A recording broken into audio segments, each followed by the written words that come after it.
Part 3, Conquest, Chapter 4. They rested for half an hour.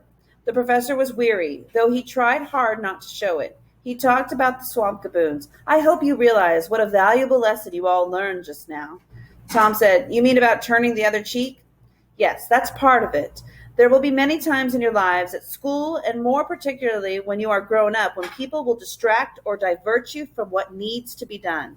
You may even welcome the distraction. But if you use it as an excuse for not doing what you're supposed to do, you can blame no one but yourself. If you truly wish to accomplish something, you should allow nothing to stop you, and chances are you'll succeed. The professor leaned back against the mountain and took a deep breath. You see, the gaboon's words didn't hurt you once you resolved not to let them. They did hurt a bit, Lenny confessed in a small voice. Yes, but when you remembered your main purpose, you were able to put aside your feelings and concentrate on the important issues.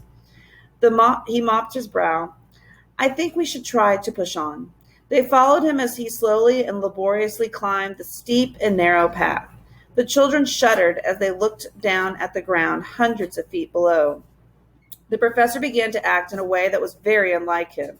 He paused frequently, sometimes shielding his eyes and gazing into the distance. Occasionally he mumbled to himself. Once he had said quite clearly, I must remember to pack my red socks.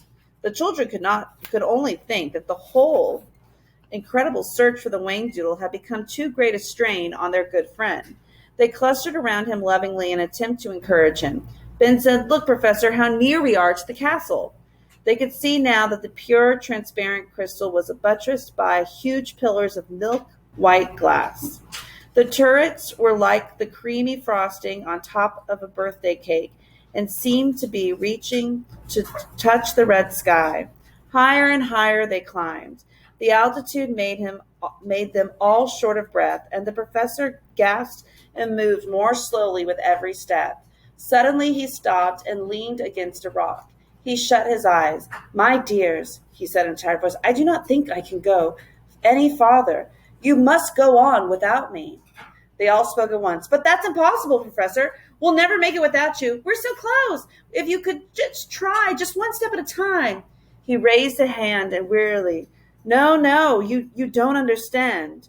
But they wouldn't listen. We'll help you, Professor. We'll wait for you, Tom said. Lean on me, sir. Put your whole weight on me. I can take it.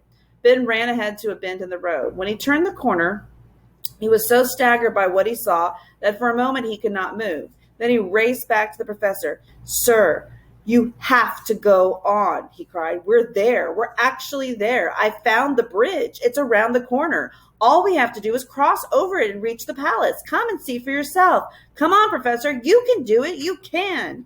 The children were wild with excitement. Their sheer enthusiasm carried the professor forward. With triumph in his voice, Ben said, There, you see? See the bridge? We've made it. The children gazed with awe at the sight before them, and they were all close to tears. Ahead, the ground fell away into a tremendous chasm thousands of feet deep, and far below was a thundering waterfall so huge that the sound of it echoed back to the top of the mountain. Spanning the abyss was the bridge. It was incredibly beautiful, like an inverted silken rainbow swaying gently in the cool breeze. At the far end of it, 2 bronze doors were set into a colossal archway. They were open, and beyond them was the Whangdoodles' palace. Ben turned to the professor. We've done it, Professor. Aren't you proud? Aren't you thrilled? The professor did not answer. He was staring at the palace with intense concentration. He sat down on a nearby rock and put his head in his hands. In all the weeks the children had known him, they had never seen him so dispirited. They gathered around him. He raised his head and looked at them for a long moment. Then he said, You are going to have to do something for me, which I know you will not want to do. There must be no argument about it. I want you to go on to the palace by yourselves. Listen to me, he said firmly as they started to protest. When I first conceived the idea of trying to reach the Whangdoodle, I realized only too well that I might fail. I was too old, too set in my thought patterns. Then the 3 of you came along. I hoped that through you I might reawaken the younger part of my mind, the imagination that has been shut down for so many years. In other words, if your eyes could see it, perhaps my could too. The professor's voice broke. I must tell you, he continued, that the closer we have come to the Whangdoodle, the harder it has been for me to keep up with you. This last part of our journey has been almost impossible for me.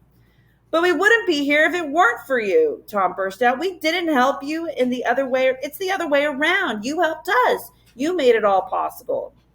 Ben said, only a little while ago, you said that if we really try, then the chances are you'll succeed. The professor shut his eyes again. I said the chances for success were good. I didn't say they were 100% certain. One must always take into account the possibility of failure. Ben spoke desperately. But how can you say that, Professor? All you have to do is cross the bridge. The professor smiled sadly. I must tell you, I cannot see the bridge. What do you mean? Tom was aghast. Of course you can see it. You can see the palace, can't you? Yes, I have always been able to see it. But seeing how to get to the palace is another matter. For me, the bridge just isn't there.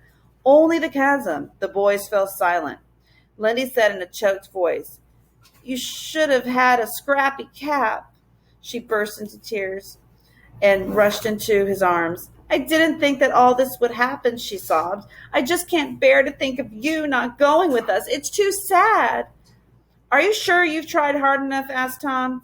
You must believe me, Tom. I've tried as hard as I can. You know how much I want to see the Whangdoodle. This is simply one of the most times in life when, in spite of every effort, one fails. But you mustn't feel sad, because I don't.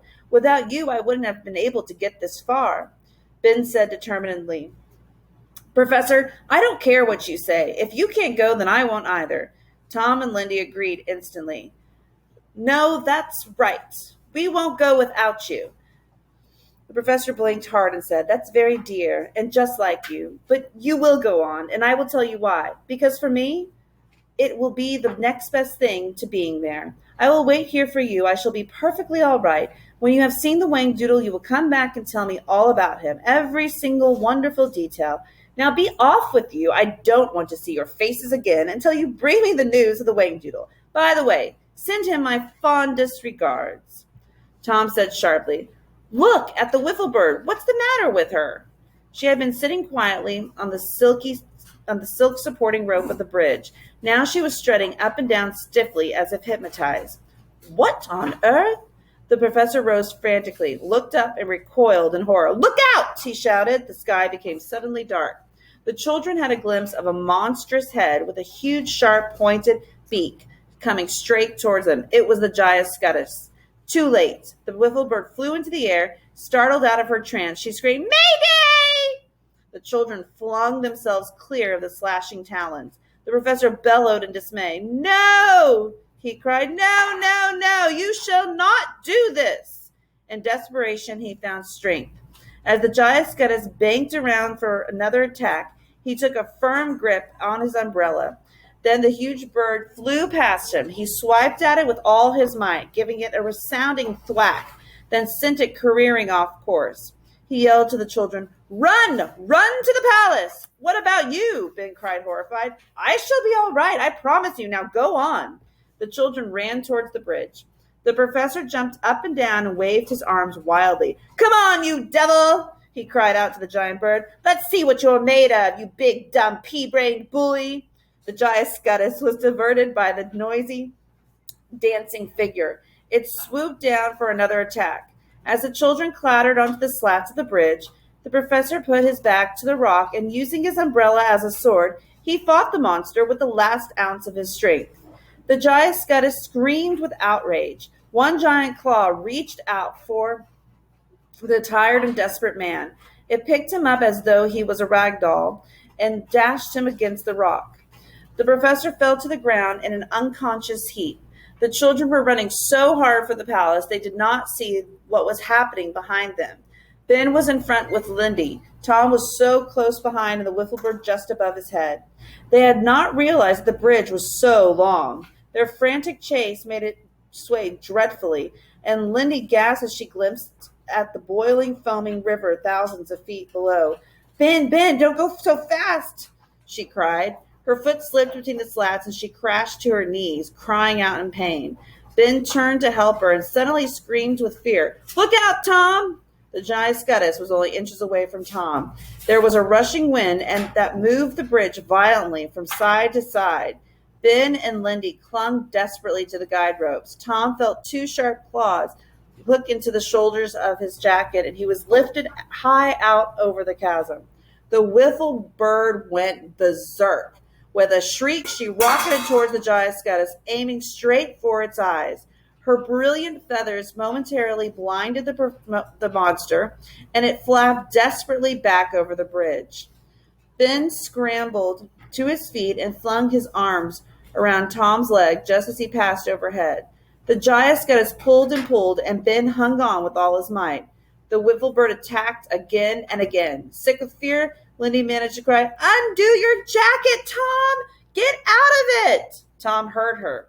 He plucked at the buttons of his coat and raised his arms. He slid out of the sleeves and crashed onto the bridge just as the wiffle bird screamed, "Run for your life!"